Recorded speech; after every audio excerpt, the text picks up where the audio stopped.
Praise the lord. Hallelujah. ಈ ದಿನದ ದೇವರ ಜೀವವುಳ್ಳ ವಾಕ್ಯ ತೋಬಿತನ ಗ್ರಂಥ 4ನೇ ಅಧ್ಯಾಯ ವಾಕ್ಯ 19. Book of Tobit chapter 4 verses 19. ಎಲ್ಲ ಕಾಲದಲ್ಲೂ ದೇವರಾದ ಸರ್ವೇಶ್ವರನನ್ನು ಹೊಗಳು. ನಿನ್ನ ಮಾರ್ಗವನ್ನು ಸರಾಗ ಮಾಡಬೇಕೆಂದು, ನಿನ್ನ ಯೋಜನೆಗಳನ್ನು ಆಶೋತ್ತರಗಳನ್ನು ಪೂರೈಸಬೇಕೆಂದು ಯಾಚಿಸು. ಸುಜ್ಞಾನವು ಪ್ರತಿಯೊಂದು ರಾಷ್ಟ್ರದ ಸಂಪತ್ತಲ್ಲ, ಆ ರಾಷ್ಟ್ರಗಳಿಗೆ ಸಂಭಾವನೆ ನೀಡುವವರು ಸರ್ವೇಶ್ವರ.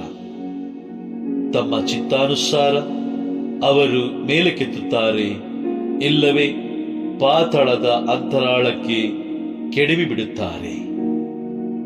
ದೇವರ ಜೀವವುಳ್ಳ ವಾಕ್ಯವಿದು. ದೇವರಿಗೆ ಕೃತಜ್ಞತೆ ಸಲ್ಲಲಿ.